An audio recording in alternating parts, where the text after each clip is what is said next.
Welcome to Norse Code, the #1 podcast for your Minnesota Vikings. I am your host and producer. My name is James Fagashnik. Thank you so much for listening. And on the other end of the tin cannon string, we have our analyst and co-host. You know him from numerous blogs, numerous podcasts around the internet. He is useful human Arif Hassan. Arif, how are you doing this Monday evening? I'm pretty good. I'm much better after seeing what Derrick Henry did for me. But I was already good beforehand.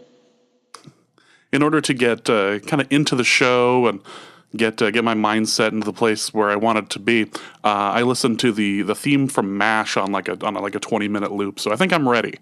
I feel like I'm exactly mentally where I'm supposed to be after that. Really dark lyrics if you ever look at those. Just wrong. So we are here to talk about the Packers win, or rather the win over the Packers. They are still winless at the new stadium. That's a good feeling. I like that feeling. So before we get into that, we have just a couple things to mention to you. Again, thank you for listening. If you would like to support the show, you can do so in a couple of different ways. You can go to patreon.com/NorseCode. You can donate to the show there, or you can go to paypal.me/NorseCode. And what that does is just helps keep the lights on, helps fund the boys' trip over to London in a couple of weeks to see the Browns game. And we're really excited about that. We are ad-free. The only ad you ever hear during this show is this one. So if you hear value in this broadcast, please take a moment to help support us, or post our link to the Daily Norseman or our website on your Facebook page, Twitter, whatever. Just get involved. Help us out. We really do appreciate all of our listeners, all of our fans. So this is, again, the only ad you will ever hear on this show, because we like to keep it as nice and short and sweet as possible so we can get into the big news. So, all of that said, we have one donation to just quickly mention, a little donation from Dustin Nelson, who also says to Dusty, congrats on the name. Been meaning to support the show for a while, then heard Arif read my Deadspin comment on the last show and took it as a sign to finally pitch in. It was definitely worth defending Duck Duck Grey Duck. Well, I'm glad you were able to find some more evidence in your Duck Duck Grey Duck love, and your just quest to be able to call it that. I've given up with you people. Well, I'm the only one who presented any logical arguments, and I think Dustin Nelson really kind of put the final nail in the coffin as to why you would call it Duck Duck Grey Duck. No, I've given up. You, when it comes to Christmas time, or when it comes to time for the feats of strength and the airing of grievances, I've got a lot of problems with you people. We're gonna take out the Festivus poll and see where we're at. But no, I've given up with you people. Also, a quick note: we got a tweet saying that I sounded like the Jack in the Box commercial guy, which is too bad. I'd like to test that out, but because I'm a little sick and my voice has dropped about an octave or two. Like, we can't actually test that this episode. But after listening to a commercial or two, I kind of hear it. I kind of see where you're coming from. So, and that might actually be due to the audio plugin that we've started to use on my voice. So, yeah, we'll see. So all of that out of the way, we have some major news to discuss. And major depending on whether you are in the Team Teddy camp, or if you are just wanting to watch Vikings Twitter start on fire. Teddy Bridgewater will be cleared to practice with the team on Wednesday. Arif, why don't you take it from here? Sure. So, I mean, it's major news whether or not you are on Team Teddy or not, because either this is a point of, slight chagrin or a point of, rapturous celebration. But it's going to be kind of interesting, right? Because they don't have to put him on the active roster for 3 weeks. That's kind of how the PUP rules work. And so they'll make a decision about what to do with the roster sort of in the coming days. Obviously, they'll have him take practices and stuff and see, how that goes. He's been, going through like kind of football-like motions for a while, so it's not going to be surprising, but they'll make a decision soon. I suspect he'll only be, in that weird gray, not on the roster zone for about a week. And then after that, they could either, make a decision, and they could either, cut Kyle Sluter, put him back on the practice squad with like a pretty extensive practice squad salary, probably back to that $20,000 a week, which is like 4 times more than, a lot of practice squad guys. Or they could, depending on sort of how Bradford's health has progressed, put him on injured reserve with the intention of being able to bring him back from IR, because they don't have to designate, whether or not, this player's on short-term IR, this player's not. They've changed that rule, and so they can put a player on IR and bring him back later. Something I suspect the Packers will do with Aaron Rodgers, put him on injured reserve, bring up a backup quarterback. I think Joe Callahan's on the practice squad. They're going to promote him. I'm not sure. Either way, the Vikings don't have to indicate, if this player is short-term IR or not. And so that should free up a slot for Teddy for a while. With either of those two options. That said, I kind of want to get into this thing about, whether or not the Vikings should continue playing Case Keenum while they're winning, or play Teddy Bridgewater when he's fully healthy and capable to play. Because I think that's kind of the conversation people are having now, and it doesn't really make a ton of sense to me. I think that if the Vikings are at a spot where they're comfortable that Teddy Bridgewater can play at a starting quality quarterback level while being healthy, then they should play him instead of Case Keenum. I outlined an article on, how good is Case Keenum. I talked a lot about sort of the pros and cons of Keenum and, where he wins and where he doesn't win, and kind of what are the risks of, being forced to rely upon him, as time goes on. And in this game, I think this last game against the Packers is actually a really good example of how Keenum can put together a pretty good statistical line, but not actually have that good of a performance. There were a couple of scary throws in that game that probably should have been, there was one interception, I think, but probably should have been turnovers besides that one. And he has a lot of difficulty pushing those balls to the outside, pushing those balls into traffic and stuff like that. And so while he is putting together good outcomes, essentially, I don't think that his performance is such that he is enough to be relied on going forward into the future.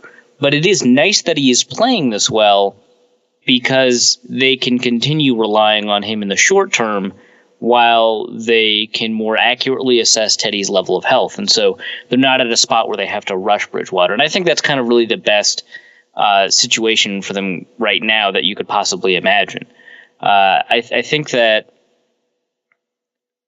Keenum presents kind of like a lot of problems that just haven't materialized yet. And I think that as time goes on, they're going to get worse and worse. Like, I wouldn't be surprised if teams were much more likely to play, man coverage with inside leverage on their cornerbacks on the outside, so that Keenum has to make those larger throws and try to force receivers to the sideline, and so like a bunch of other options. Like, teams haven't tried, dropping defensive linemen on zone blitzes, that much against Keenum, and I would imagine that becomes the thing. And then also, Keenum has been kind of lucky in that he hasn't generally gone up against a very good linebacker core. I mean, you take a look at the Lions, you take a look at the Packers, and even the Buccaneers, who have one of the better linebacker cores in the league. He ended up, benefiting a little bit from the injury before the game. I think to Quan Alexander, the injury during the game, to Levante David. He's been in a spot where the middle of the field is not really as much of a problem as it usually is. And so going forward, I don't think you can rely on that, especially because we saw what happened when, a pretty good linebacker was able to play against him. Blake Martinez did a pretty good job. So I think as the season progresses, when Teddy is healthy, and Bradford is presumably, not ready to play or something, then you should play Bridgewater over Keenum, even if he continues putting together these statistically nice performances. We also detailed in previous games, how Keenum was getting bailed out by receivers and stuff. And the thing about that is you don't need to bail them out. If Bridgewater has the ability to thread the ball in a way that maximizes yards after a catch and doesn't force receivers into awkward contortions that, limit their ability to get up off the ground or anything like that, then you take that opportunity. The only issue, of course, is that we don't know if Bridgewater will be playing at his previous level. And I don't think we'll know 1 game in. We won't know 3 games in. We may know 5 games in. Who knows? But it will be really difficult to figure out if Bridgewater is going to be playing at his previous level. And if he plays at his previous level, you kind of also have to ask the question, which previous level? The one that we saw in training camp in the preseason in 2016, when he was playing lights out. I mean, that Chargers game was just stunning. It was amazing, his performance in that game. Or the one we saw throughout the 2015 season, where, at his high moments, they were calling shorter drop backs, and he was able to kind of thread the needle and do some interesting stuff, especially on the corner route, which is his favorite, probably Case Keenum's most difficult throw. But Bridgewater's favorite, and if he can be that guy, that's not as exciting as if he can be the guy that was in 27 or that was ready to play in 2016, because he doesn't really have that deep ball. Which isn't to say that he doesn't have requisite arm strength. He's certainly got a stronger arm, or he did have a stronger arm than Case Keenum before he went down. But if he doesn't have it now or whatever. That's going to be an issue, but his deep accuracy is going to continue to be a question until he proves that it isn't. It helps that Stephon Diggs and Adam Thielen are playing as if they've got a really wide catch radius and stuff like that. But like I said, you don't want to rely on that. So there's a lot of questions to be answered when this kind of comes to fruition. But for now, in the short term, the Vikings are going to continue to rely on Case Keenum. Maybe we'll see him in the London game. Who knows? It's entirely possible, and if nothing else, the placement of our bye week is really nice right now, because you can look at it and go, okay, well, we have the Ravens game, which the Ravens apparently are like an anthropomorphic garbage fire right now, and then you have the London game against another team that is just god awful right now, and then you have the bye week, so we're in a position where we don't need anything to be hurried up either. We can sit back and relax for just a little bit and hopefully not play down to the level like we have been over the past few weeks. But Keenum doesn't have to be Superman in order to win these games. He just needs to not make terrible mistakes. And our defense should be able to handle the former elite quarterback, Joe Flacco, who's been very generous. Very, very generous with the interceptions so far this year. And then whoever that they decide to prop up over in Cleveland for their quarterback. Right. So he doesn't need to do a whole lot of things right now. And you look at the Bradford situation as well. Do we really want to be taking his word that he's able to go out and handle himself after he sacked himself last game? Right. I think that, well, I'll talk about that first point. First, I think you make a really good point. These next 2 games should be the easiest games for the rest of the schedule, which is nice because the Vikings have a really difficult schedule. Because after the bye week, they've got Washington, who have got a really solid defense, and Kirk Cousins has been playing well, as weird as that is to say. And then after that, they've got the Rams, which is even weirder to say, but they've been playing really well. They've got Aaron Donald back, on defense. And they've got, some pretty good corners. And they've got a really solid set of safeties. But beyond that, on offense, Jared Goff and Cooper Kupp are playing just really lights out well. And then, of course, you've got divisional games like Detroit Lions, Green Bay Packers. You've got the Atlanta game, which kind of depends on which Atlanta team shows up. That is a weird... Yeah. They're really missing Kyle Shanahan. Well, we called that 2 weeks ago when we said that we didn't know, or 2 or 3 weeks ago when we said that we don't know what Chicago is, or we don't know what the Falcons are this year because of how they've played everybody else. They destroyed the Packers, but they nearly lost to Chicago. So, what are you going to do here? Yeah, and then they gave up that comeback to Miami. We're going to be able to see. I think this week they're playing the Patriots, so we're going to see sort of which team is real in one of the most probably traumatic Super Bowl rematches that we're going to see. They should have grief counselors all over that stadium. Yeah, right. But yeah, we don't know who the Falcons are. The Panthers are going to be kind of interesting. Cam Newton's been playing a lot better, but of course this last week wasn't great. The Bengals, we don't know who they are. That's probably going to be one of the easier games on the schedule too, based on how they've been playing. And then, like I said, they've got the divisional games. So these next two games might be the easiest set on the schedule. The Bengals might be a little bit easier. The Bears could be easier. Who knows? But for now, you've got a really good point that there's much more difficult parts of the schedule where they can rely on Keenum now and then kind of use that bye week to get situated to set up a more successful run against these stronger teams. The unfortunate thing, of course, is that you want Keenum to play well, and as he continues to play well, Bridgewater, if and when he plays, any mistake that he'll make will be magnified by that. Well, I mean, Keenum's been playing better, right? Which is not true in terms of Keenum now versus Bridgewater in the past. It could be true, sort of, depending on how Bridgewater plays going forward. But it may not be. People may have the wrong impression based off of his statistical performance against some of the things that kind of worry you about what shows up on film. But I think the better Keenum plays, the kind of a weirder tightrope you walk when you put Bridgewater in there, even if some of that play is a result of luck.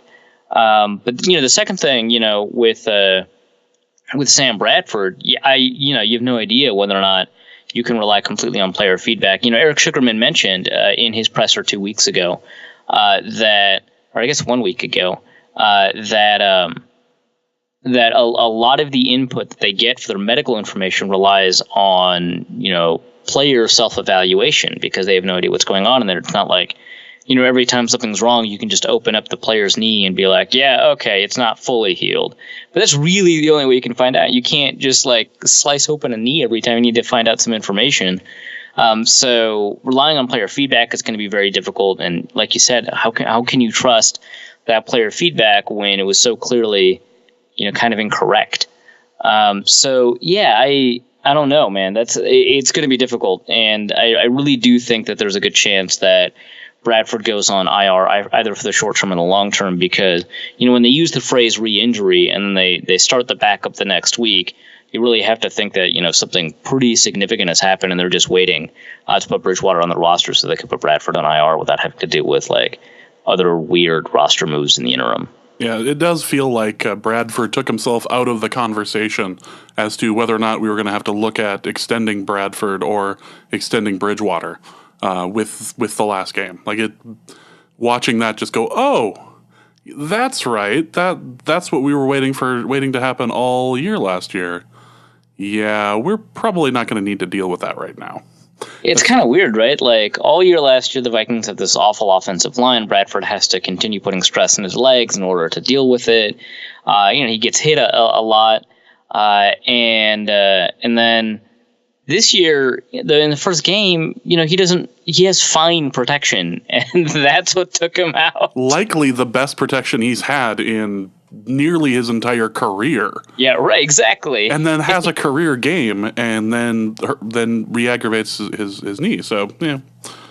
Football is stupid. Let's just remember that, guys. Football is stupid. Let's just go back to culinary takes. Yeah. So that'll be it for the Teddy news. We have a couple of Teddy questions that are sitting in the mailbag for us, so we'll get back to the topic in just a little bit. But before we get to any more Teddy, let's talk about the win over the Green Bay Packers. Still undefeated against the Packers in the new stadium. Right, and over the past 4 meetings, 3-1, I think with 3 different quarterbacks. For shame, Green Bay. For shame. I saw Eric Thompson's tweet about with the Bane picture about you merely adopted going to your second string quarterback.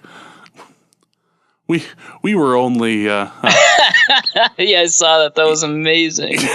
we were molded by it. Exactly. Which brings us back to the discussion of whether or not you can do a Sean Connery without doing a Bane impression. But the first thing that is on every talking head's talking points is the hit on Aaron Rodgers. The view that they kept showing on the broadcast, about 30 times too many, seemed to imply, or the voice coming from the TV seemed to imply that that Barr was driving him down into the ground. Your thoughts on the hit, and do you feel like Aaron Rodgers' style kind of necessitated the hit? I like how you frame the question just to maximize the likelihood of a redeeming answer or whatever. It's what I do. And if you like the show, you can go to paypal.me/NorseCode or patreon.com/NorseCode. We are not trying to pretend anything other than Homerism here. Right. I mean, with the appropriate warnings in mind, hashtag we're biased. I would say that I don't have any problems with the hit. It's definitely like kind of an unfortunate happenstance of football, and a lot of people are having I think kind of ships passing in the night type conversations where they're saying, well, one person's saying one thing, another person's saying another thing, and they're not really interacting with the meat of each other's arguments, which, I mean, is not that different from a lot of sports arguments. But I think with this one, it's kind of interesting because we do have a rule book to look to in order to kind of ground our arguments, we choose not to.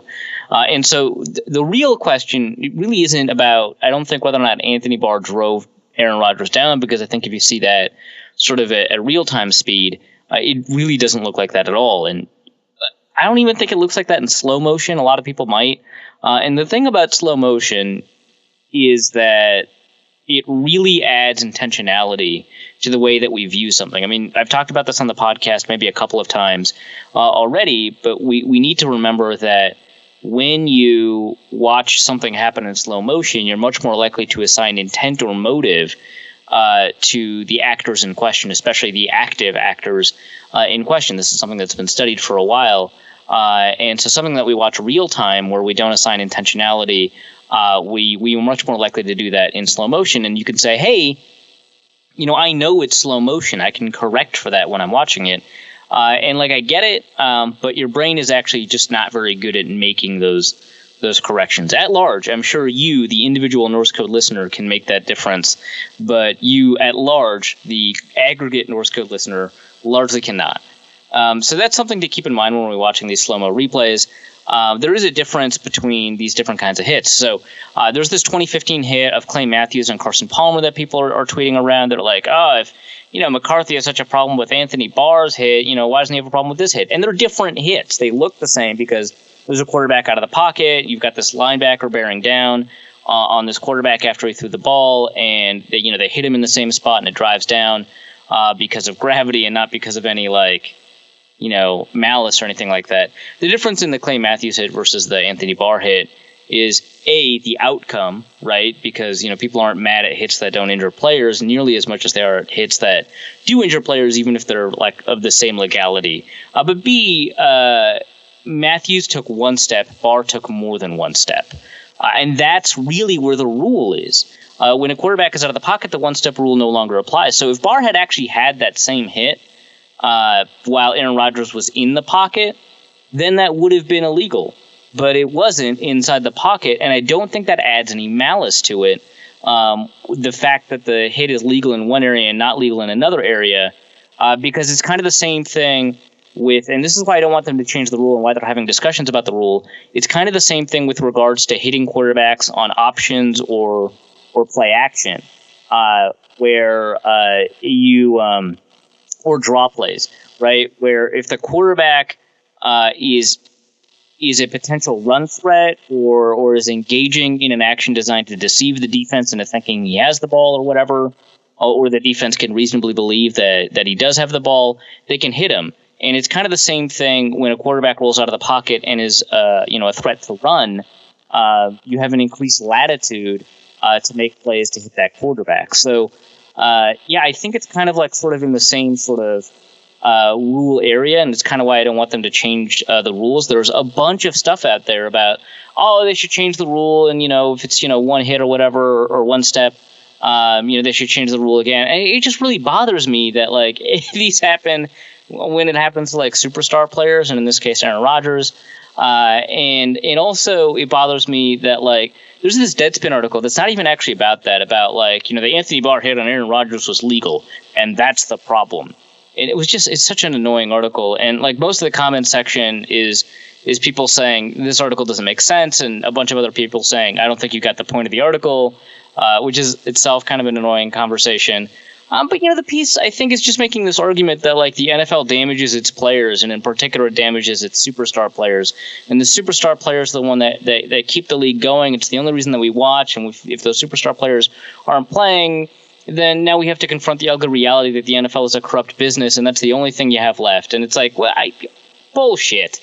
Like, I think there's enough superstar players in the NFL that if Aaron Rodgers is hurt, you can still watch like Tom Brady play, right? You can still watch Drew Brees try to struggle with the cast that they've put around him because of like the magnitude of the contract that he demanded. You can still watch some of these amazing defensive players, right? Like, it's ridiculous to think that because occasionally stars get hurt on legal plays, which are inevitable, that the NFL has this like mounting problem. There's other good quarterbacks in the league. They're not all hurt. And some are coming back from injury. Not just Teddy Bridgewater, who is spectacular and very fun to watch, but Marcus Mariota came back. He couldn't even run the ball, and he was spectacular in this game. And so the same things that they're saying about the Rodgers situation are the same things they said when Bernard Pollard took out when Pollard took out Brady's knee.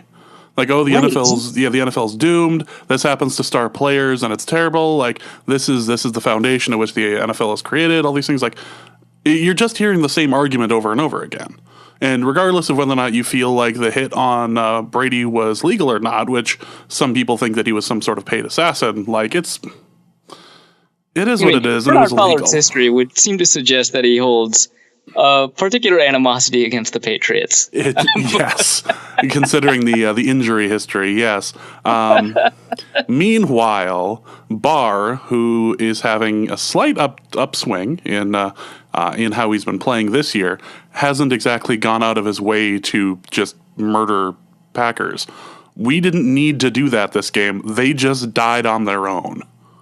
Yeah, okay, so that's like another... so I'll talk about like we'll talk about that later. But there is actually one thing that I've seen. It doesn't seem to be that widely held, but it's a thing that I've seen twice now that's really annoyed me, and it's the idea that Anthony Barr is a dirty player.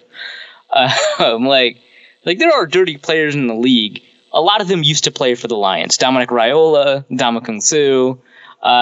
There's dirty players, right? I'm not saying that doesn't happen. Albert Hainsworth was a dirty player when he cared. I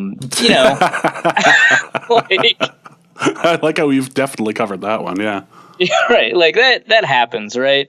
But like the idea that Anthony Barr is a dirty player is ridiculous. Like, dirty players tend to also get penalized a lot, sometimes way more than they deserve on an individual level. James Harrison, I think, is maybe one example of a player that is not necessarily dirty, but does get penalized a lot and therefore has a dirty reputation.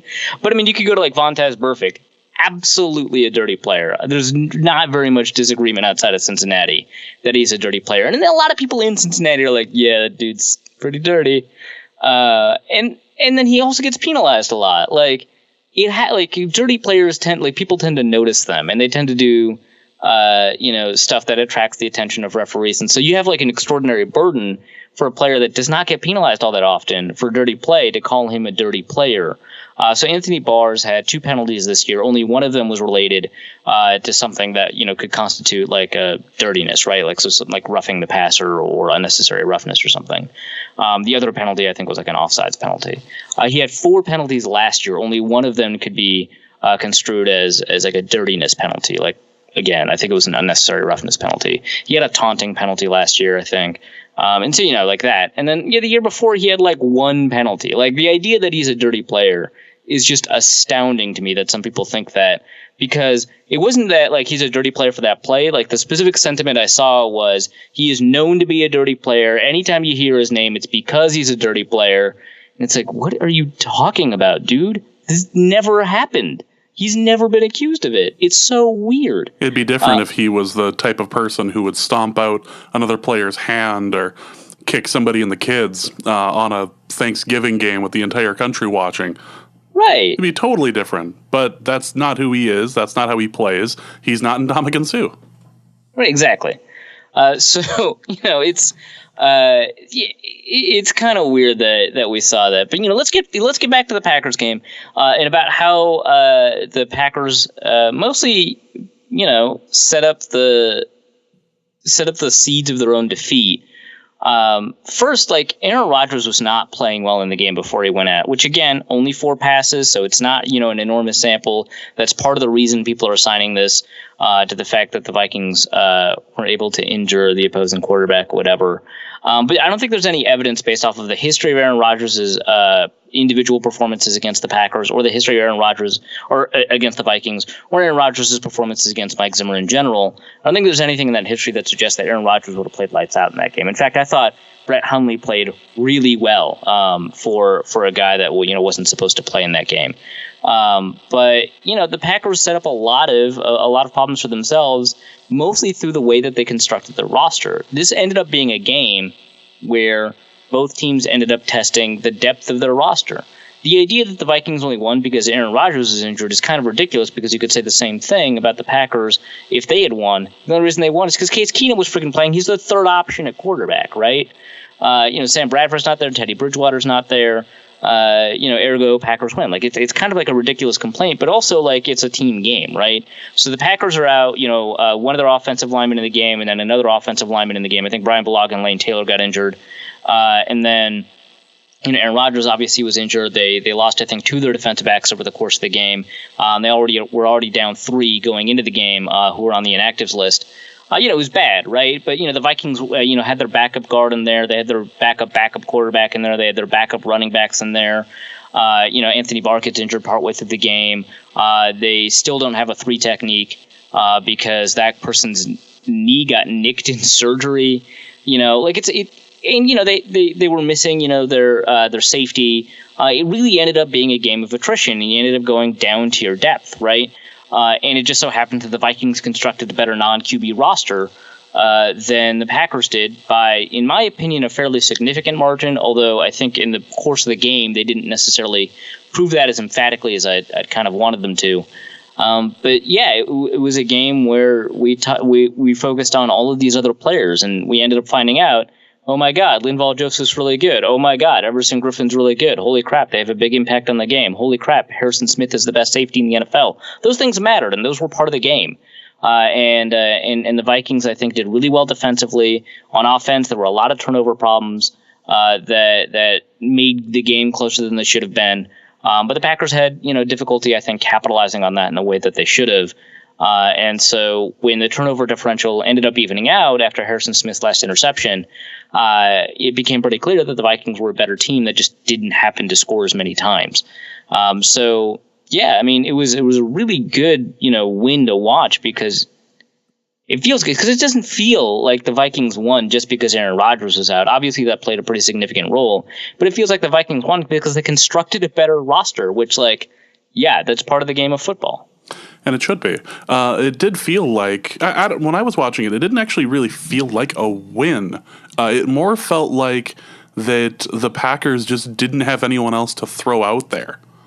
Like it felt like the body bag nature of the game. Yeah, it felt like it really did feel like they had like a MASH unit out there. I was trying to find a picture from the game, because I feel like I remember watching the screen go up where they were showing the blue tent with people going in and out of it on the sideline, and I remember there being 2 people in there and one person waiting to go in. Like there was a line to get into the tent, I was like, that's how you know that you've had a rough day. That's rough. Yeah. Like you can't actually get seen. So we're just gonna cart you to the back. We have no ability to handle the sheer amount of like the fact that this looks like a Civil War reenactment at this point. Just bodies everywhere. I was actually going to play a little game with you of did this person play for the Packers yesterday? But as I went through their list of people who were hurt, it just got depressing. Like I pulled up their official injury list, and it just hurts.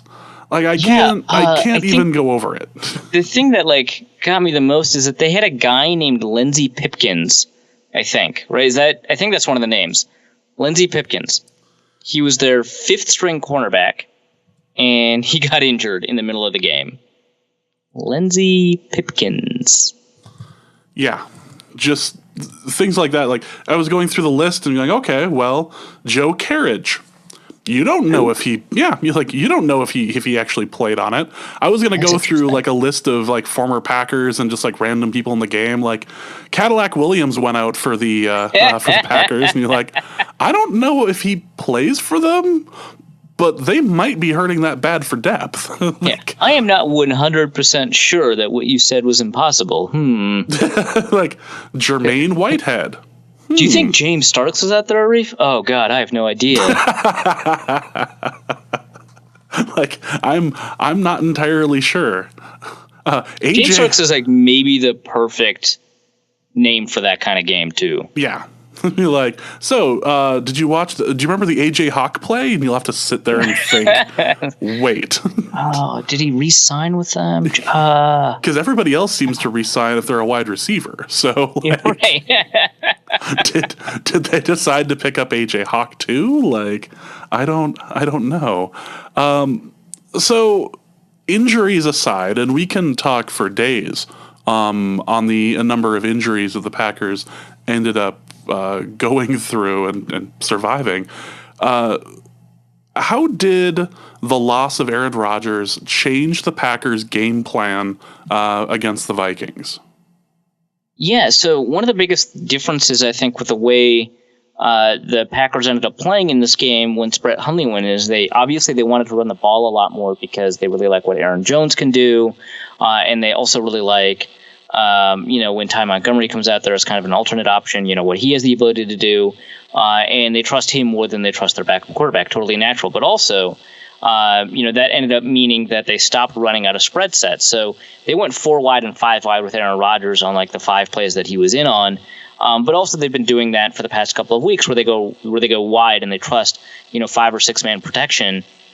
To have 4 or 5 receivers out there and like way out there. They kind of stretch the box a lot. They end up forcing you into situations where you either have to go into dime and then they can run like a wide zone against you, or you have to put a linebacker over someone like Devontae Adams, right? And you're kind of just in a bad situation. That's what they like to do with Aaron Rodgers in there. And when Brett Hundley was in there, they closed up those formations a lot. You ended up seeing a lot of single back packages where you only had 1 receiver out there. You ended up seeing, a couple more fullback capable packages with only 1 player split out wide. They really closed the box a lot, and that allowed the Vikings to really contain the game a lot too, because it made it easier for the defense to pick up on cues. And I found it really interesting. They ran the ball so often, and they used play action not as often as you'd expect, given sort of the obvious run cues that they were giving off, that it really allowed the Vikings to shut down the running game a lot. But yeah, they closed up their offense in a big way. They didn't take as many shots. They ended up, relying on Jordy Nelson and Devontae Adams with those like really spectacular throws only late in the game when they needed to take more risks. And it was a very conservative offense in a way that we haven't seen from Green Bay in a long time. It was just a little bit odd to see and a little unsettling by the end of it because I was a bit concerned. The game was way too close for how we were playing. It was just way too close. Yeah, it was. Which brings us to the offensive side of the ball for the Vikings. Keenum made a couple of odd choices, I think is the best way to describe it. And he was getting bailed out by receivers, most notably the catch that's been getting attention from LaQuan Treadwell. But What happened on the Vikings side of the ball that made it so difficult to score against this decimated defense?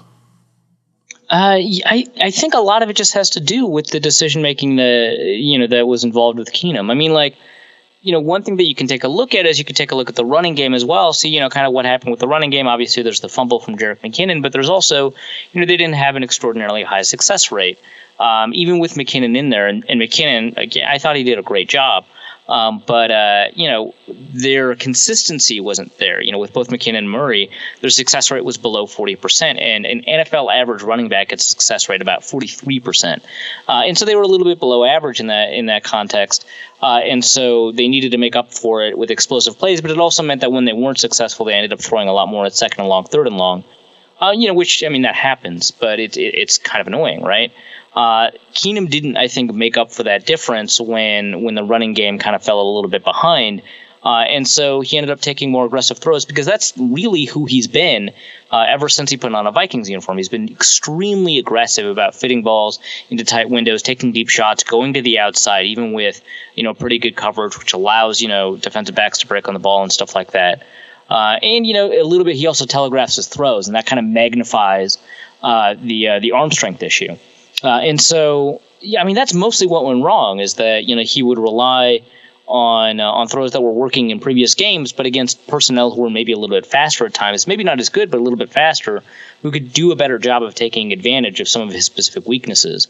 The Vikings probably should have been a little bit more conservative. It's, pretty difficult to tell, actually. But yeah, I mean, I thought Keenum had a pretty poor game despite, pretty decent statistical showing. And the other thing that people have been taking away from the game is the performance of LaQuan Treadwell. And was this a coming out performance for him? I mean, he seems to. That catch was certainly spectacular. Really bailed out Keenum there. What do we make of how he played? Yeah, I mean, you should give him credit for that pretty amazing catch. And the Vikings seem to be of the mind that they're going to throw all of their, I guess third place options at receiver and have him kind of duke it out. And what comes will come. They had Stacey Coley out there for a lot of snaps. They had Michael Floyd out there for a lot of snaps. LaQuan Treadwell ended up getting some targets, which was nice, and he ended up, really. Putting himself in a good position on that last target. And so now I'm in a better spot, actually. I keep on teasing this piece about LaQuan Treadwell that I want to write. And I haven't written it yet because I just haven't, broken down his game. Now I'm in a better spot to give maybe a more complete showing because you can evaluate receivers' route running, without the ball being thrown to them. But it's difficult to evaluate their catch technique when they don't get the ball. And so we're maybe in a bit of a better spot. The really amazing thing about, I think, that LaQuan Treadwell throw, or not the really amazing thing, I should say the really encouraging thing, because the really amazing thing is the obvious thing, right? It's this one-handed, he sticks his hand way outside his frame, grabs the ball, and just curls it in. Just amazing. I don't have to, undersell that in order to sell something else. But maybe the more important thing in terms of his, forward-looking projection is that I thought he did a good job on the route. Because one of the things that a receiver needs to do is they need to continue to create space for the ball to get to them. And on those outside sideline routes, that means they need to make sure that they don't get squeezed to the sideline by the cornerback. And one of the ways, and I don't know if the Vikings call it this, I suspect they do, but one of the ways to do this is to imagine essentially what's called a red line. And they need to maintain the red line. Imagine a red line running between the sideline and the numbers. And a lot of NFL teams literally put a red line on their practice field on that spot so that receivers can maintain that red line. And you need to win that spot. You need to make sure that you continue running on that spot when the cornerback is to the outside of you so that you can create enough space for you to be able to go and get the ball. And he did a fantastic job of that. There's physical play by the opposing cornerback, and he was able to, fend him off. One of the really great things is that he didn't have to push off. Like, one of the things about NFL receiving is that you always have to push off. You always have to push off. The important thing is it's whether or not your push off is egregious. And usually that's demonstrated by how straight your elbow is at sort of the point of last contact. If your arm is absolutely straight, their arm is always going to call it as a push-off. But if it's not a push-off, and you end up creating additional space. And he was able to do that, too, throughout the course of the route. So he maintained the red line, created space. Keenum took advantage of that space, and he was able to reel that ball in. I would have liked, his body positioning to react more to the ball, but, he saw the ball late, so that kind of just happens. But for the most part, it was great. And so that's kind of an important thing going forward. I think they're going to continue to give him more opportunities, which is really nice. And the announcement at the during the PA beginning had Jerick McKinnon as the number one running back, and then he proceeded to play as such. Do we need to compare the play between Murray and McKinnon right now, or is this solidly McKinnon's position? I think they're going to continue to keep it as mostly like a committee thing, which I find, kind of interesting, right? McKinnon's yards per carry average is like 4.3, right? Murray's yards per carry average is 1.9. You think, oh, that's it. Obviously McKinnon's better. But they gave McKinnon 16 carries. They gave Murray 15 carries. And I think we will continue to see that be the case, kind of going forward. I don't think that they're going to change that. In fact, they announced McKinnon as a starter, and then Murray took the first snap. Like I find that kind of interesting. But you take a look at their success rates over the course of the last two games, and McKinnon's success rate is below average. It's a 37.5. Again, average is around 43.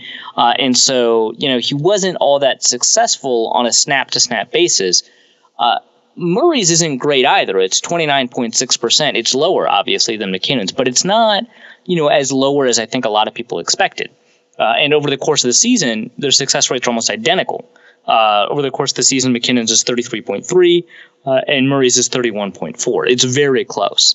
The difference is that McKinnon ends up with more explosive plays, and that's a thing that's kind of sustainable and repeatable to some degree, but it's not something you'll get in every single game. So I think that they think that there's more to Murray in his success rate coming in. I think that he's playing a lot better than a lot of people give him credit for. And I think especially early in games, he's doing a good job of kind of setting them up for success. It's tough because Dalvin Cook's success rate is the best in the NFL, or it was before he was injured. The best, better than goal line backs who have artificially inflated success rates like Mike Gillislee or LeGarrette Blount or people like that. Better than scat backs put into really favorable situations like Tariq Cohen. It's better than every single running back in the league. And so you go from that, like 55% to 38%. It's always going to be a drop-off. But McKinnon is exciting because there's another kind of metric that I like to look at. A lot of people who listen to this show a lot or listen to, I think 3 weeks ago, I talked about this on the Andy Luckery Football Machine, is yards above expectation. You take a look at 1st and 10, you take a look at 2nd and 10, you take a look at all the different downs and distances and find out what the average rush is from that down and distance. And then you add or subtract how many yards they actually got from that number. You add it all up, you average it, and you add the average running back run in there, which is 4.22 yards, and you get how many yards they got above expectation. That way, if a running back gets 7 yards in 2nd and 10 consistently, they're getting 7 yards per carry. Well, it's easier to get 7 yards in 2nd and 10. They're expecting a pass in 2nd and 10. And so, your yards above expectation are actually quite a bit lower than 7 yards per carry. McKinnon's been put into some really tough running situations, and he's still come out with that 4.3 rush yards per carry. The first half, I think it was about 5, and that ended up resulting with an adjusted yards above expectation of 7.31 over the past 2 weeks. He's running. If he was running like as every single running back does in every situation, 1st and 10 as often as other running backs, 2nd and 5 as often as other running backs. If he was put into the same situations, he'd be averaging 7.3 yards a carry right now.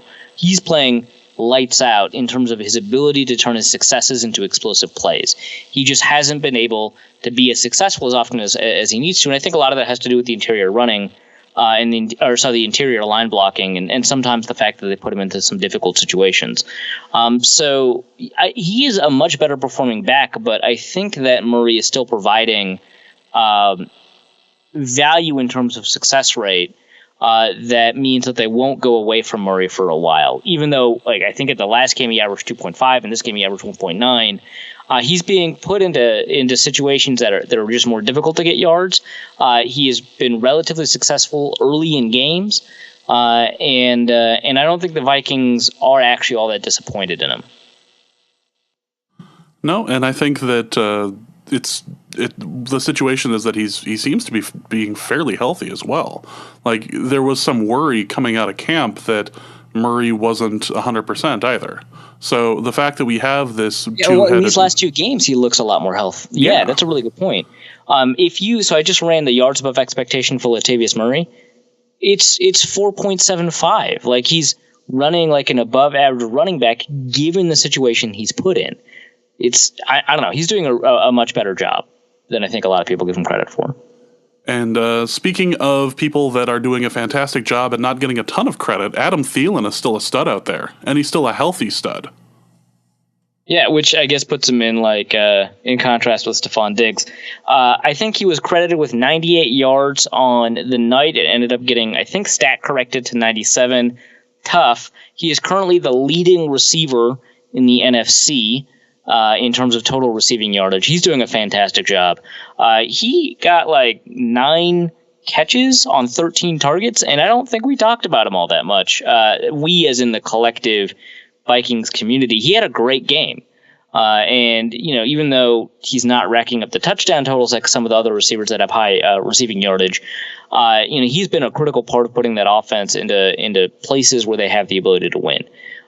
He did, more really good ball tracking. He didn't have a catch like LaQuan Treadwell did, but he did kind of bail Keenum out on more than a few instances.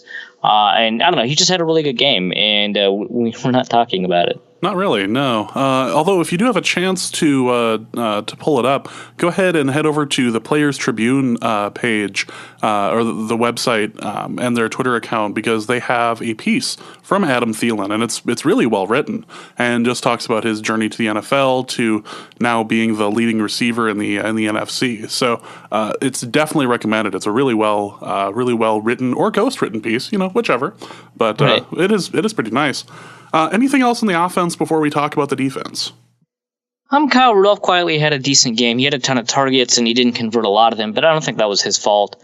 One thing to note is that offensive line had a really rough day. They didn't allow any sacks, but they allowed a ton of pressure, except, of course, Mike Remmers, the player that you expected to have the best game out of all the offensive linemen. He didn't allow a single pressure. But Riley Reif, I think he allowed 3. We saw a bunch of pressure come up the middle. I think Joe Berger in particular had a really rough game. I don't think Nick Easton played as well as he did against the Lions. And Elflein was very up and down, where he had some really good spots. I think he did a really good job on a Jerick McKinnon screen, which we didn't even talk about Jerick McKinnon's receiving ability. It's been pretty nice to see too. I think he had 5 catches for 30 yards. But Elflein was really good on the move. He did a pretty good job on the run, and then he gives up pressure up the middle. So worth noting that the offensive line had a really rough day. That penalty that Elflein took, that could have gone to any one of the. Yeah, right. It's like, oh, guys, you can't move that way. Just wait a little bit longer before you set out. Yeah, that was such a beautiful play, but it was just so scary and intimidating. I ended up tweeting out on the Norse Code DN Twitter account a picture of a defender from Green Bay just noping. Just nope, getting the hell out of that way. Like, that is not where I want to be. So let's talk about the defense and how we played Huntley, because as you mentioned, Huntley is no slouch. That was a particularly decent showing from him, despite the interceptions, and he was playing against a really well-stocked defense. We seem to start every conversation with a discussion on Trey Waynes when we talk about the defense and how we played. How did Trey Waynes play? And let's just hit the mailbag. Can he be a strong safety?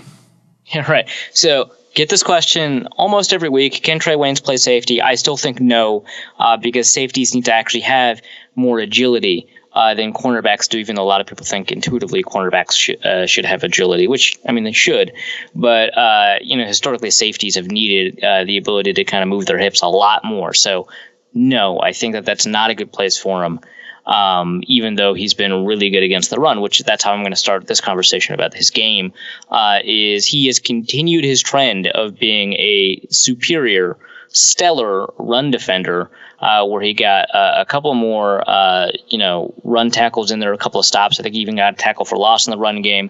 Really good stuff to see. He's been able to take down running backs that are bigger than him. Most of them are. But he's been able to cut under blocks and get into the backfield. It's really good stuff.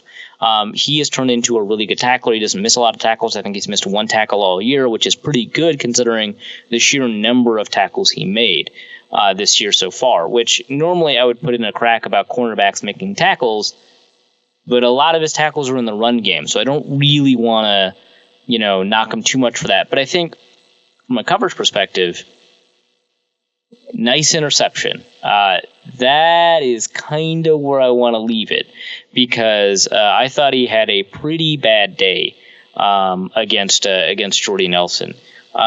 If you think of like an interception as being worth about 45 yards, which is kind of historically what interceptions are worth, and then you take a look at Jordy Nelson's yards, 60 yards. That's actually a pretty good day for a cornerback, limiting a guy to like 15 yards.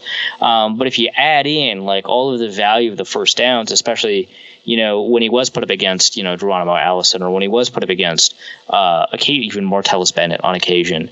You add up all of the yards that he actually gave up. You add up all of the first downs that he gave up, and I don't think it was necessarily worth that interception. And he's done a lot in terms of catching meaningless interceptions. Like you take a look at I think even this year, one of his other interceptions was like not that meaningful to the outcome of the game.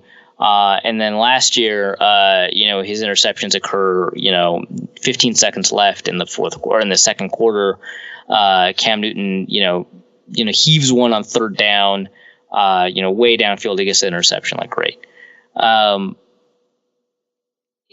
He's getting better. I will definitely say that. He's definitely getting better than where he was. And I don't think that means he's an adequate number 2 yet. Especially because coverage is just a way more important part of his game. And the Vikings will figure out a way to stop the run without him, but they will not figure out a way to cover the pass if he can't. But he is improving in coverage, which is nice. There's certainly worse superpowers to have than the ability to get a touch or get an interception at the end of games to just finish it up. Like if that's your superpower, then right, good on you. He removes a lot of anxiety. At the very least. Like he doesn't seem to do a lot, but he does finish well. So right, we do appreciate that. Yeah, but yeah, so like I think that's a good way to put it. He is a low-end number 2 corner right now, and that's very frustrating in terms of coverage. He is maybe the best cornerback against the run in the NFL right now. I'm going to have to take kind of a quick survey. I don't think that's worth it because, again, I think the Vikings can stop the run without him. So the Harrison interception, it took a couple replays to just truly appreciate what was done there. How did he pull that off? So I'm writing a piece about Harrison Smith, and I asked Sam Monson from Pro Football Focus, hey, can I get a quote from you about this piece about Harrison Smith? And his initial answer was pretty great. It was, let's see, Harrison is the shit, and that interception this weekend may have well have been sorcery. For some reason, I was expecting him to say new phone, who dis, but yeah, that. An equally likely response. Except when Harrison Smith is involved. Right. I cheated a little bit by asking Sam because even at Pro Football Focus, and they love him at PFF. Yeah, I think he's currently their top graded safety. In 2014 and 2015, PFF put him on their All-Pro team, even though he wasn't on the Associated Press's All-Pro team. And so they clearly love him, and I think Sam, more than most of the people at Pro Football Focus, loves him even more. So I cheated a little bit by asking him, but he's right. Harrison Smith has been stellar this game. He's been stellar this season. He's been stellar this career. In this game, he wasn't as impactful against the run as he typically is, but I think he made up for that with 1.5 sacks and an interception. I would make him the defensive player of the game. And I don't think anyone else would disagree anyway, but I just want to stake that claim right now. He was phenomenal. And that interception was wizardry, right? I think Monson had it correct. He just bounces the ball back to himself casually, catches it, brings it back. He just does Harrison Smith things. Yeah, no big deal. Yeah, no big deal. What else would you like to talk about as far as the defensive side of the ball? We were certainly able to get pressure on Huntley, and Rhodes was very good out there. What else would you like to mention? Yeah, Rhodes was great. I think he allowed a passer rating of 29, and that includes the garbage time receptions he gave up to Devonta Adams. I think 2 of them were in garbage time. I don't think he gave up a reception until the fourth quarter. So, bully for Wayne, props to Wayne, bully for Rhodes. Sorry. I guess bully for Wayne too. Interception, right? But, props to Rhodes for that. And he currently sports one of the best adjusted yards allowed per snap in coverage, and this game was a big part of it. You're right that there was a lot of pressure. A lot of it comes from Everson Griffin, Linval Joseph, Daniil Hunter had pressure. Brian Robeson was maybe the best pressure producer in this game, which is really nice because it's nice to have somebody in reserve who has the ability to do that and just step up in a game and just randomly put in one of those really good performances that really I think puts an accent mark on how good that Vikings defense can be. So that's all worth mentioning. The Vikings actually didn't blitz that much in the first half. They kind of began to, be more exotic near the end of the half, but they really kind of put the spurs to Hundley, and then therefore, created, pressure situations for him, in the second half. They did, they dropped defensive linemen. They blitzed from different sides. They didn't just blitz up the middle, which is kind of what a lot of people are getting used to seeing from Zimmer defenses. They created those protection conflicts at basically every spot in the line this year, and they did that again against Green Bay. Really good stuff. Definitely worth mentioning. Kendricks, I think, had one of his better games, and it's been frustrating to see him kind of dip a little bit. That Lions game was just so brutal, and he hasn't been as clearly good this year so far as he was last year, but it was really nice to see a good game from him. And I thought Anthony Harris did a good job stepping up into Sendejo's place, and that was a really big worry I had. Yeah, the discussion on Sendejo was last episode was pretty bleak in the idea that if he wasn't going to be playing, then his presence was likely going to be missed unless somebody really stepped up in that position. Yeah, absolutely. And he's been playing, at a mean average level, highs and lows for sure. He's kind of a more volatile player at safety than you hope for, but you take it all together, and he's been playing at an average or above average level for a safety, which is a great turnaround for him. And given how well Jaron Kearse and Anthony Harris played when he was injured, it wasn't great. But Anthony Harris, I thought, played really well, so it was nice to see him improve his level of play and prove that the Vikings have built a good roster with good depth. Can we do a recap without mentioning Kai Forbath? Can we do it? I think we can. We can just forget about him for the moment and move on to the mailbag. Wow. That just happened. That's incredible. We haven't done that in a really, really long time. So that is the review of the Packers game. Plenty of stuff to unpack there. We got a nice mailbag coming up here as well. Overall take from the game, though, is we've been able to win games that we were supposed to. Minus the game against the Steelers, where you could argue that we penalized ourselves to death, that we're in a really good spot, and we're number 2 in the NFC right now. Yeah, number 2 in the NFC. Can't imagine which team is above them. Don't know who that is. Don't care. Probably a no-name team. They'll fall out of favor soon enough. Yeah, right. I mean, yeah, probably. I imagine that whatever they're doing, whoever it is, it's unstable. But number 2 in the NFC, really good spot. And with these next 2 games, have the ability to kind of solidify that spot. They need to come away, I think. Need is such a strong word. They don't need to come away with wins in both games because, of course, they can make it up later in the tougher part of the schedule. But it is more advantageous for them to be able to exploit the weaknesses in the upcoming matchups, for them to be able to take advantage of those next couple of games. They're in a good spot. And I think they're more likely to get better than worse because the injuries they've sustained seem to be relatively short-term, except, of course, for Dalvin Cooks, because Teddy Bridgewater could be coming back. They're probably getting a guard back. They're probably getting a guard. I think Easton's coming back.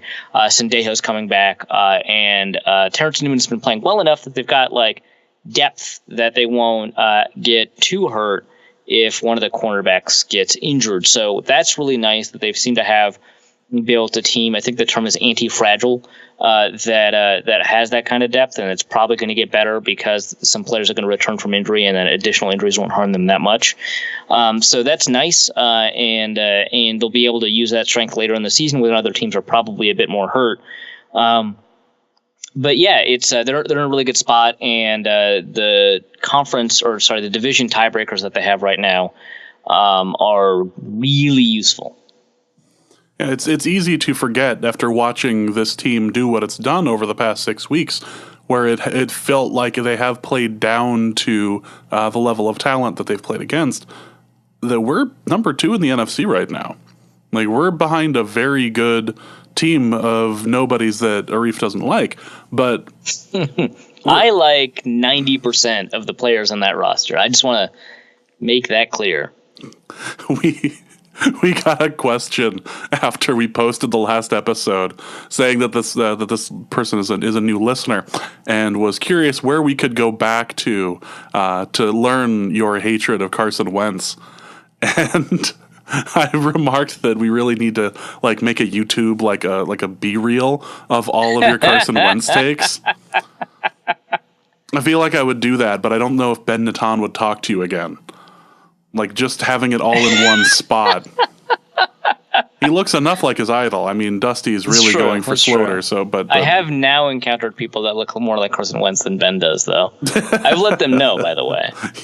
Well, sorry, I'm having a difficult time trusting you. You look like Carson Wentz. You look like somebody that I just don't trust giving the ball to right now. Which we'll get to in a moment. But yeah, we are number 2 in the NFC right now. It's an odd feeling, and it's an odd thing to say considering how we feel that we haven't played up to our potential yet. But we have the number 1 receiver in the league right now. We have running backs that are playing very well right now. We have a line that's not a sieve. We no longer have Matt Khalil on the team, which is kind of related to the last one. And we've received respectable quarterback play. And our defense has been lights. It's just things are falling into place in a very odd way. Oh, and Green Bay is a mash ward right now. So the more positive things you list off, the more suspicious I get. Exactly. Great. Thanks, James. We saw this happen at the bye week last year. So right before the Philadelphia incident. So we'll see. Oh boy! Wow. Yeah. Why do I do this? Why do you do this? Which will just lead to right away in the mailbag. Ian on Twitter asks, "How does Arif feel about Carson Wentz being in the MVP conversation 6 weeks in? I'll hang up and listen." I was so upset that I ended up looking up the MVP updates that Bill Barnwell puts out, ESPN puts out, and who's in the lead for the MVP race. And it's well, Aaron Rodgers is number 1, so I can't use that as an example. Tom Brady was number 2. Their team probably has to do better before people are going to vote for Tom Brady because he's running against himself, right? He has to not just be the best quarterback in the NFL. He has to look good relative to his recent historical outings. Exactly. So yeah, I guess this friggin' North Dakota State guy is in the MVP. I'm so upset. Why don't you people see this? Why? I feel like you are, and apologies if you don't watch the show. I feel like you are one of the Mortys in the Rick and Morty episode of the Citadel, where you have the dossier. Like, no, really, this guy is terrible, and I'm the only one who knows this. I'm the only one that knows he's the evil Morty. For the 30 listeners of ours that watch Rick and Morty, that joke is for you. Next question is from Anton on Twitter, who asks, how well has Mac Alexander been playing? Haven't heard his name much, which seems like a good thing. Or is he just not getting very many snaps? He's getting snaps. He's playing well. I think that the fact that his name hasn't been called is maybe a little bit overselling how well he's been playing. Over the past 2 weeks, he hasn't been playing as well as he did in the first 3 weeks. And some of that is related to how much easier it is to target Trey Waynes than Mackenzie Alexander. But also, of course, Terrence Newman has played in the slot. There was that brief moment that Tremaine Brock played in the slot. Whoops. Alexander, when he's been in coverage, he's made he's been, I want to say, inconsistent, actually. So most of his snaps, he's actually playing really good coverage, which is great. That's what you want in a cornerback. But when he does make mistakes, his mistakes are pretty big. He gave up, I want to say in this game, he gave up a pretty significant reception to Randall Cobb. In previous games, he's given up some relatively significant receptions to Randall Cobb. And I think the Lions game, I want to say, has probably been his worst regular season game. Which is kind of hard to believe, right? Because of all of the dislike that was getting thrown his way early in the season. But that was actually because of his preseason performances. He did really well in the first 2 weeks. But I want to say, he's been playing well. He hasn't been playing kind of the type of good where you're like, I've never heard of that offensive lineman before, and he's played 1,000 snaps. He must be great. Like, he's not been playing like that. It just so happens that when a relatively big play he gives up happens, the announcers are just like friggin' talking about somebody else, right? And so, he doesn't come up. But that doesn't mean he's been playing poorly. Again, he's been playing well on most of his snaps, getting good coverage. And he ranks kind of in the middle of the pack in terms of some of my favorite cornerback statistics. So adjusted yards given up per snap, passer rating allowed and stuff like that. He's kind of just right smack dab in the middle out of 80 cornerbacks. And so if you're like 45, out of 88, if you're like 50 out of 88, you're not really smack dab in the middle if you're 50. But, if you're 45 or so, you're actually in a pretty good spot in terms of, the third cornerback. I would obviously like him to play better. I do feel good that, when I had expressed confidence that he would get better, that he has gotten better.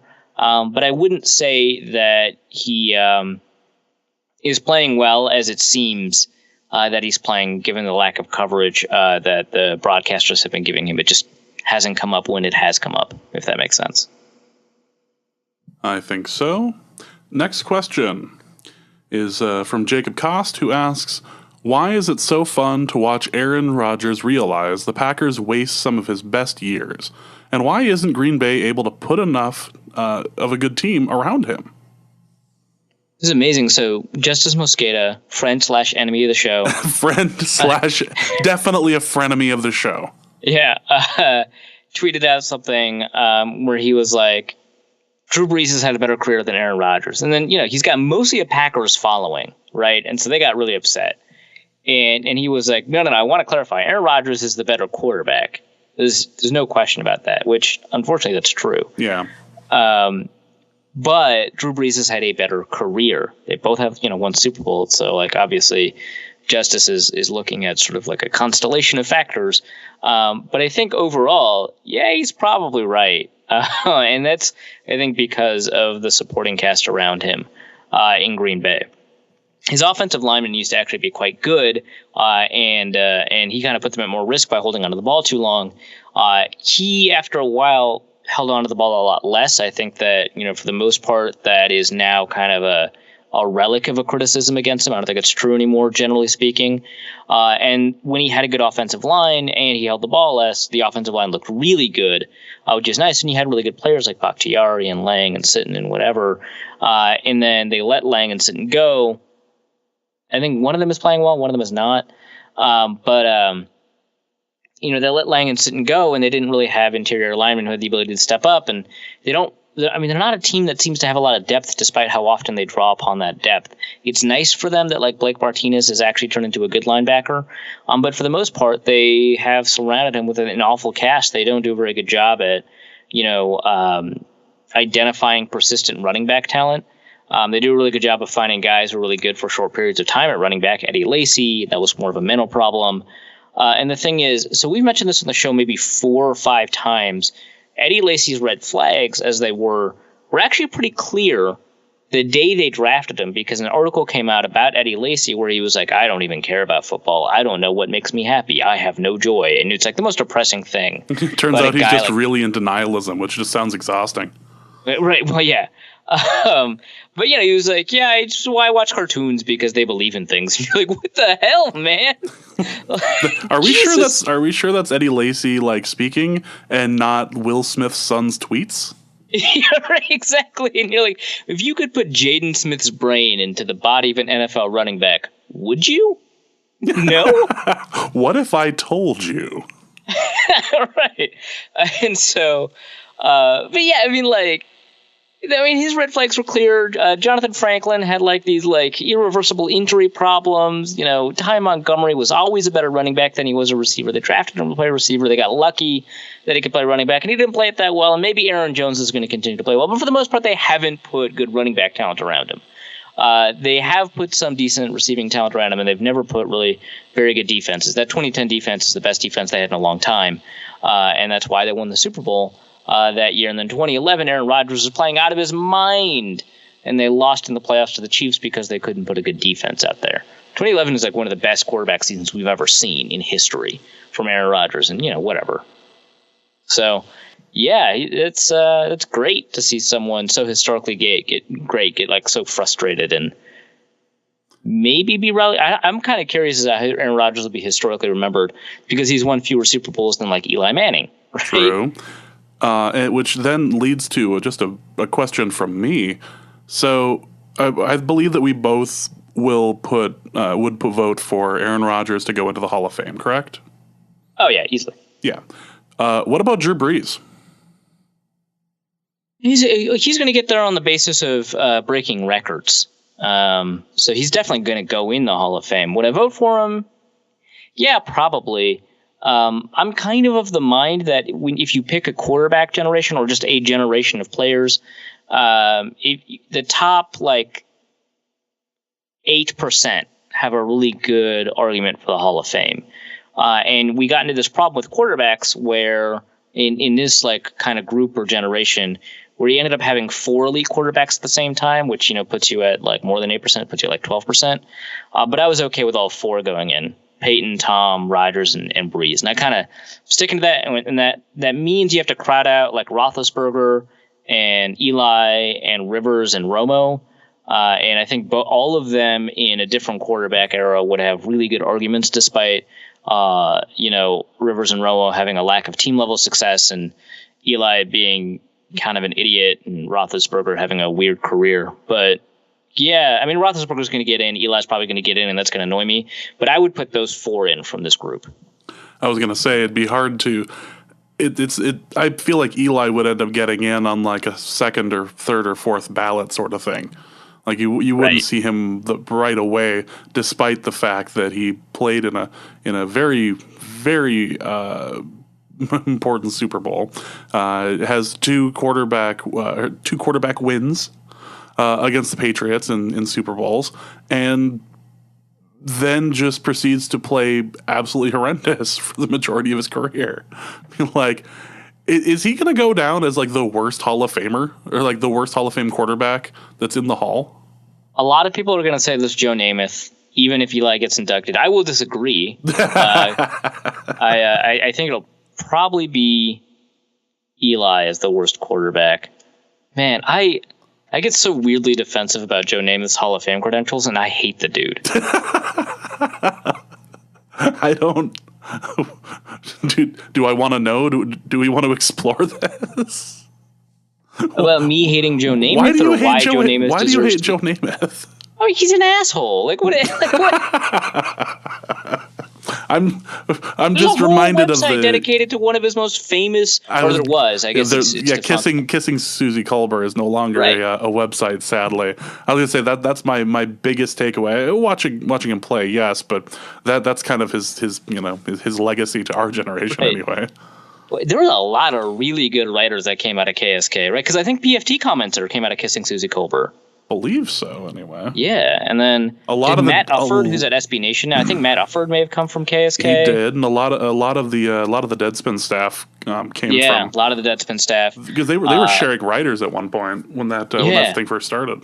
And I think the draw play, Dave Rapaccio first got famous because of a Kissing Susie Colbert.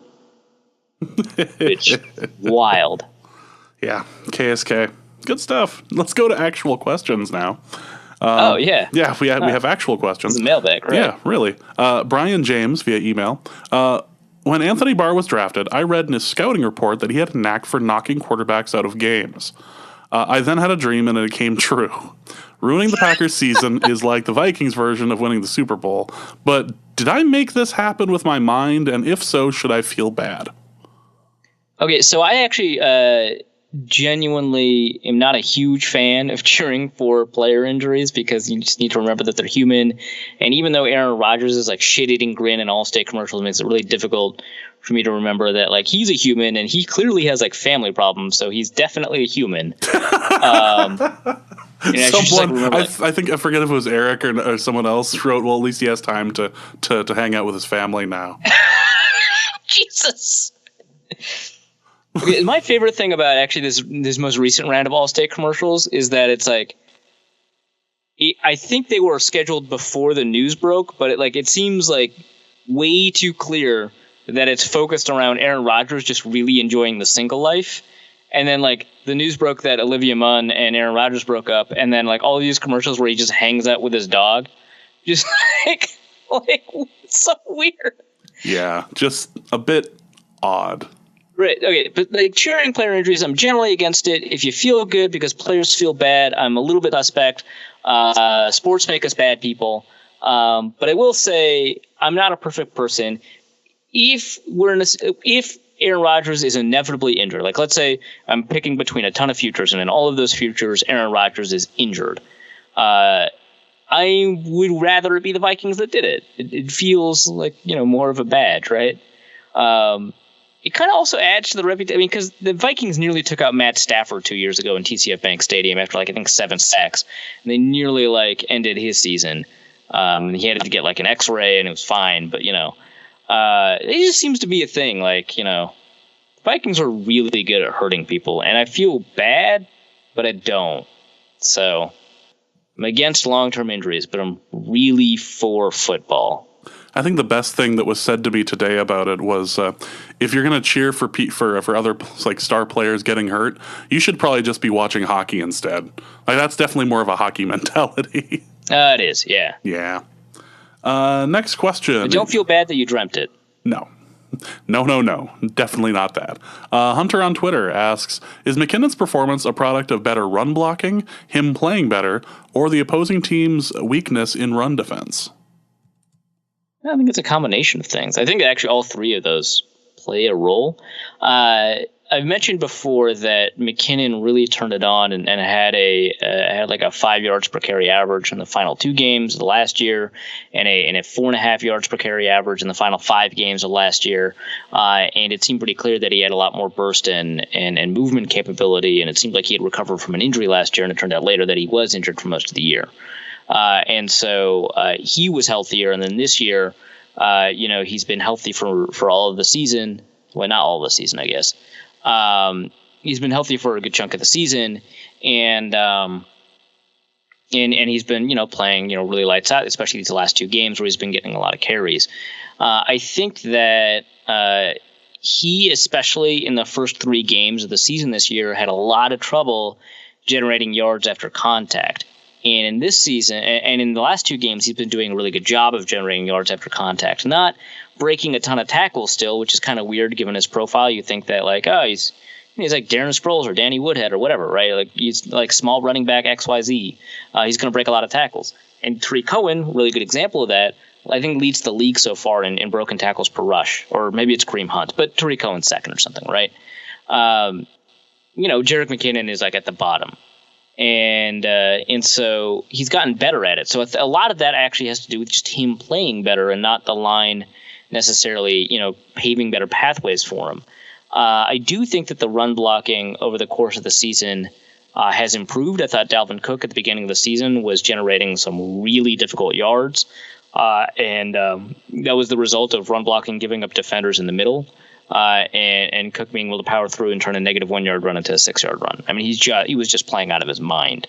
And I think the run blocking got better while the running back situation got worse. And we kind of end up in kind of a Jerick McKinnon situation. So I think it did get better, but not a ton better. And then as for, playing weaker defenses, I guess, the Saints defense is pretty bad.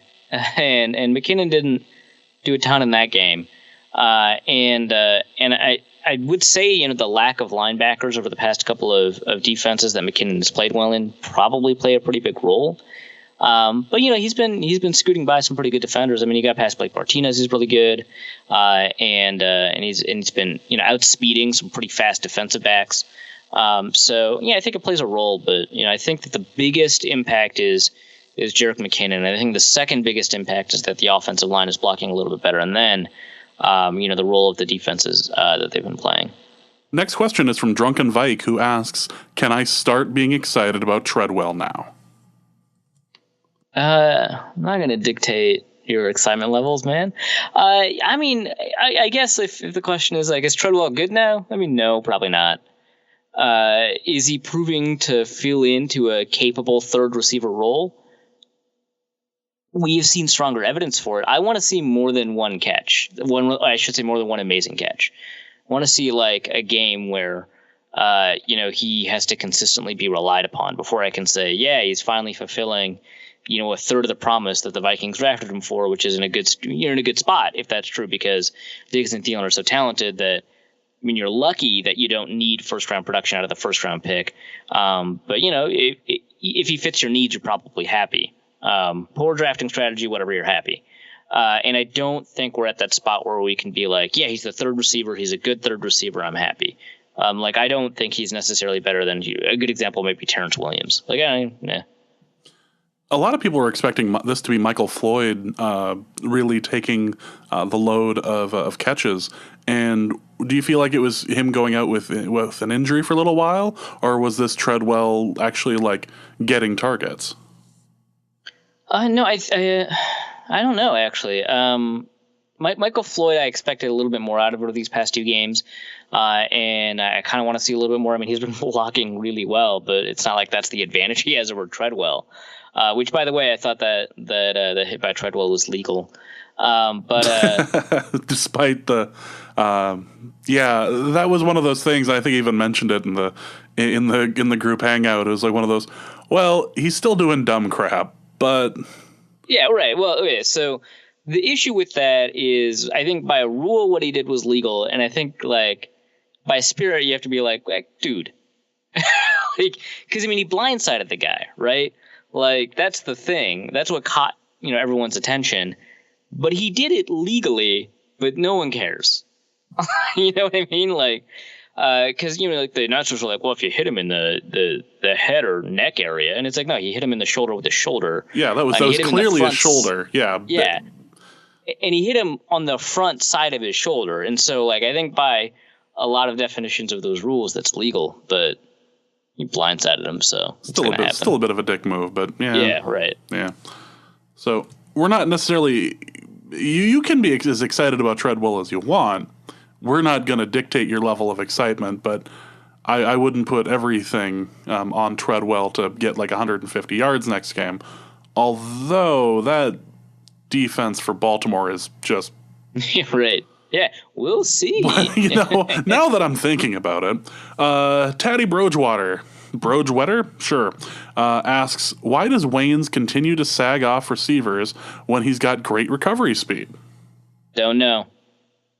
I literally have no idea. It seems like perfect for him to be in press, especially with how powerful he seems to be on his tackles. Yeah. He should be in press way more often, especially when he's given the latitude to choose between press and off. Just not there. Don from Ohio asks, can Arif explain his terrible take on the Chiefs going for a touchdown instead of a field goal in the fourth quarter? I am so right about this. It's not even close. I was going to say, can you please show your work? I'm like, okay, so in this situation, it was 4th and 2. I think the broadcast listed it as 4th and 1, but whatever. They needed 2 yards effectively. And it was late in the game. They were down by 9 points, and so they need both a touchdown and a field goal in order to win. They definitely had enough time to do this, mount a defense, and have another drive without much pressure. In fact, they had enough time, I think, eventually 4 more drives after this. So it's not as if they needed, 2 scores and 2 drives to win, but that was the most likely scenario. So they're 4th and 2, and they're like inside the 10, I think. And so they're very near the goal line. And they decide to kick, or they decide not to kick a field goal. They decide to go for it. And a bunch of people are like, you kick the field goal. Because if you go for it and fail, you're out of the game. And while they ended up having more drives, and that ended up not being true, especially because of a long touchdown or whatever, that is the absolute wrong way to think about it, because it's not about when you lose. If you lose 5 minutes left in the game versus if you lose with 0 minutes left in the game, it is still a loss. If you find out that you've lost earlier, it does not matter. All you need to do is maximize your chances of winning. And so if you make a move that makes it more likely that you're going to win, but also if you lose, you're more likely to find out that you've lost earlier, you still should make that move, because the goal is to win. It's not to stay in the game as long as possible. So kicking the field goal keeps you in the game longer. But the problem was that the Chiefs hadn't scored a touchdown all friggin' day, and they couldn't get inside the 20. They had like no drives inside the 20. This was their first drive inside the 20, or their second or third. It was one of those rare instances where they actually got inside the red zone. And so they didn't have many opportunities, based on how their offense was playing against that defense, to get in touchdown range. And so they should have gone for it, because it's really tough, even for an average offense against an average defense, to get inside the 20 when you've only got what it seems like a lot of people are talking about as if they only have 1 drive left. Turns out they had 2 or 3. But if you only have 2 drives left to get into the red zone and then get into the end zone, why do you think those opportunities are going to be better for you? They're not.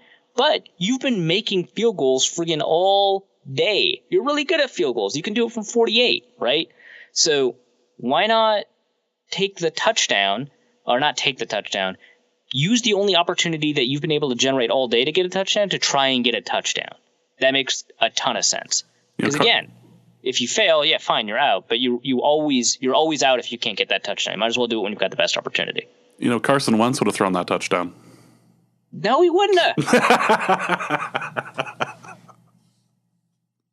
1 game-winning drive, and his game-winning drive was a 19-yard drive to start a 61-yard field goal. It's not real. This is not a thing. Also from Don from Ohio, bigger loss for the Vikings, healthy Bradford and Cook, or Packers, Rodgers? Well, I guess Rodgers, because their team is worse. Yeah, they need more. There's going to be a lot of exposing of that team in the next couple of weeks. A lot of people, a lot of questions. Yeah, and again, I don't think Hundley's bad. Yeah, he threw a bunch of picks, but he threw in traffic really well with nice velocity. He generally actually made good decisions. The Vikings just made really good plays. A couple really nice passes. The one over to, I believe it was Jordy Nelson. Yeah. Oof. Yeah. It throws to the outside. I think we're pretty really good. Yeah, there's a lot of positive takeaways. But yeah, he's like he's not playing like he's better than I expected. That doesn't mean he's like good. And you need to be magnificent to elevate that team. Yeah, as it turns out, the way they've been playing over the last few years is that the incompetence of the defense has been covered up by the amazing quarterback play of Rodgers and being able to pull just random situations like the Cowboys comeback just out of nowhere and be able to win the games. Now they will not have that anymore for most of the season, if not the entirety of it, especially since it's his throwing shoulder. So things are open. Things are wide open. Next question is from Christopher Wiley, who asks, why on earth would people argue a healthy Keenum is better than a healthy Bridgewater? I know this seems rhetorical, but please answer. Well, okay, so I answered basically why it shouldn't be the case sort of earlier. But I think, well, I saw a couple of tweets. Now, I don't think these are representative of a lot of people's opinions, but I saw a couple of tweets where they were like, Keenum is playing better now than Bridgewater's ever played, which that's dumb. Sorry to call you out, people whose tweets I saw. But yeah, that doesn't make any sense. Like, and it's weird because the people who are saying this are the exact people who like really make fun of you if you talk about stats. They're like the hashtag film watchers. And it was like, well, if you watch the film, Keenum is like skating by, like chill. So yeah, I mean, that's the argument. And also the second argument is like this momentum type, hot hand sort of thing, which, okay, by the way, the hot hand fallacy has actually been proven to be not a fallacy in basketball, but there's no evidence of game-to-game momentum for bad quarterbacks. So I wouldn't do that, especially because like from an intangibles perspective, I mean, the team is Teddy's, right? Like it's his team. Everyone loves him. Do you feel like Case Keenum is the best third string quarterback in the league? By far. And that's why we're in the position we are. Next question is from Hayden on Twitter, who asks, assuming you didn't eat during, where do you go to eat after winning a Super Bowl? And where do you go after losing? Oh, man. I know where I would go after winning, especially if I had the MVP. So I had like the mini trophy. I would go to Arby's and take a picture like Patton Oswalt took and just sit out in the parking lot with Diet Coke in hand. And on the table is the MVP of the Super Bowl just hanging out, eating a curly fry. I think it depends on my means. If I'm like $23 million a year quarterback, right, winning the Super Bowl, because I'm a foodie, right, I definitely take my team out, and I'm taking my team out to Manny's because that is evidently where Vikings go to win. Absolutely. That's great. I would love to take my team out because the $23 million quarterback. If I'm the Super Bowl MVP and I just want a truck that I'm not sure I can afford to pay the taxes on, yeah, right. Like, I'm making like $550,000 a year, and that's for my career earnings, right? So I'm trying to live off a $100,000 income. The cornerback for the Patriots that picked off that Tom Brady gave the truck to. Yeah. That guy. Butler, I believe, is his name. Yeah. Well, at least he signed a new deal, so eventually. But if he couldn't have, like, if it was like a David Tyree moment, yeah, where it's like, oh, by the way, you're not on the team next year. You're not on the team, but capital play, old sport. Well done. You're right. But like, yeah, you're in that situation. I might eat at Arby's. Maybe spring for Subway. Depends. Now, where do I go if I lose? I probably go. I'm eating by myself and or with my girlfriend. But I probably go somewhere that like I've felt comfortable and no one's gonna bother me. So it's dark. Familiar with the staff, they know who I am, so they don't need to like bother me about like me being a player or whatever. Probably going to the restaurant across the street, Eli's. They've got amazing comfort food. This what'd you call it? It's like this old French rooster dish, but really it's just like it's not coq au vin, is it? Yeah, coq au vin. And really it's just like it's braised chicken for a long time, served on top of like these decadent mashed potatoes. Comfort food. I'm ordering as much wine as they'll give me. This also depends on what's open on a Sunday night, too. So That's true. Maybe you will just go to Arby's or hang out at your hotel and have Papa John's and look at the face of Eli Manning on your pizza box just staring you down because he knows what it's like to miss. After Urban Meyer was caught eating pizza, I am not eating pizza after a loss. Hashtag sad pizza. Hashtag sad pizza. Next question is from Corey on Twitter, who asks, what is the best cheese to eat for celebratory purposes? It depends, right? Like, it's just like by itself, you know? Yeah. I'm a smoked cheddar fan personally, but I'm not somebody who goes into like the super expensive like Breeze and all that. Brie is not that expensive, man. Well, no, but if you're gonna go with like celebratory Brie, you're gonna spend a little bit of money on it. That's true. That's true. If it's like by itself or something like, you know, smoked Gouda is great. It's really good. Actually, I should have more of it. Like that reminds me. Where's my Echo? Let me get that on the grocery list. But yeah, I just, I would do like a 6 cheese sort of preparation, like a 6 cheese pizza or something. Cause I think you just really gotta drill it in that the Packers lost. The Packers lost. And the best part about the Packers loss is they get to complain about it for a long time this year. Happened early. Magnet, finishes up the mailbag and asks, what are your feelings about purple cauliflower soup and shredded cheese after that victory? And then he proceeded to show a picture of it in our Twitter feed, and I was a little nauseated. Cauliflower is an underrated but risky food. I think cauliflower can be really good, and when people use cauliflower as like a meat substitute, when they like fry it and like bread it for like chicken wings or something, but they're cauliflower or whatever. At first I was like, that is a terrible idea, you idiots. That's awful. I mean, you vegetarians have gone too far. And then I had like some really good, and it was really good. But I think it's super hit or miss because like overcooked cauliflower tastes like farts. And it's bad. So really it's about how you prepared your cauliflower and if it's good and if it doesn't taste like fart smell. And I can't tell that from the picture you sent me. I can tell that you use pre-shredded cheese. Please don't do that. Please shred your own cheese. It tastes way better. I like how that is your most important takeaway on that. Well, I have no idea what the quality of the purple cauliflower is. Yeah. Assuming it's good and you use like a blender to blend it up and didn't get like powdered cauliflower or whatever, which I don't think that's even a thing. I just made it up. But I'm assuming like you roasted some cauliflower. I like how I'm going to have to Google this now. Right. You roasted some cauliflower, you blended it, you cooked it to like the appropriate temperature.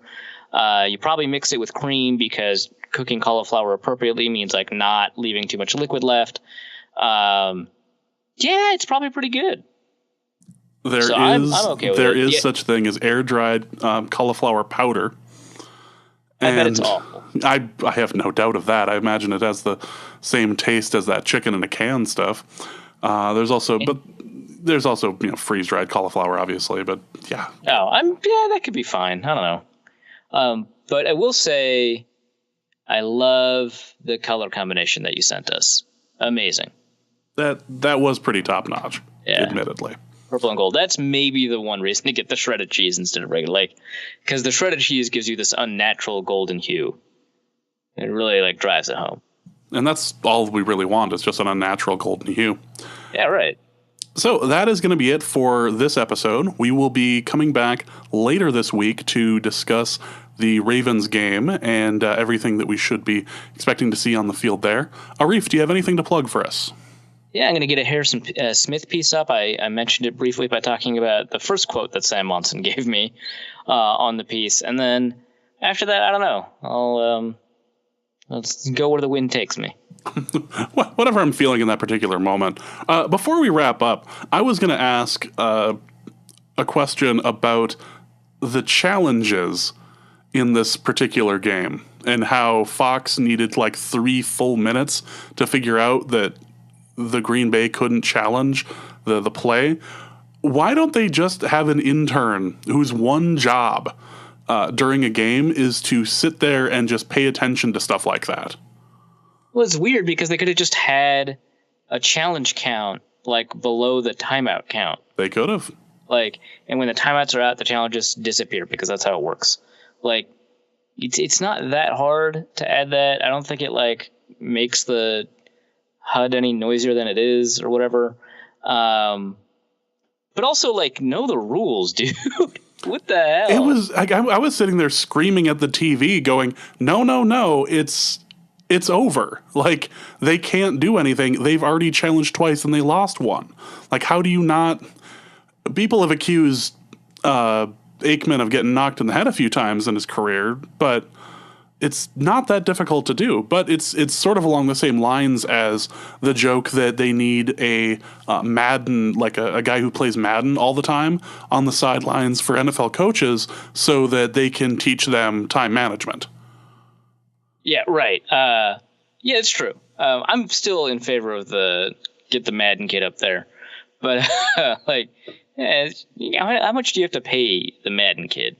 $10,000 a year? Boom, you paid for his college. Exactly. We're sending the Madden kids to college, or at least trying to get them more socialized. It'll be fine. Yeah. So that is going to be it for this episode. Again, catch us later this week when we go over the Ravens game, likely with Dusty. So for Arif, for Dusty, my name is James. Thank you so much for listening. I am the Licker, and demand excellence. Demand Norse Code.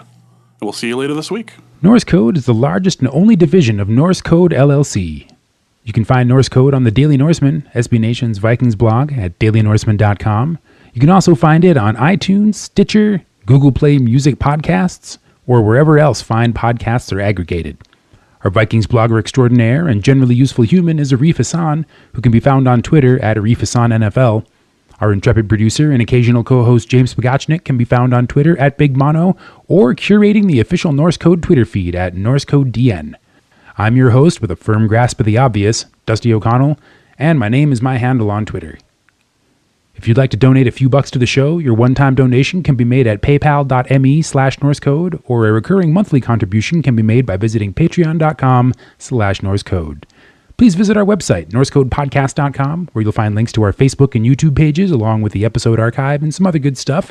And any questions or comments that won't fit in a tweet can be emailed to norsecodepodcast@gmail.com. And on behalf of the entire Norse Code staff, thank you so much for listening. Our formula is this. We go out, we hit people in the mouth.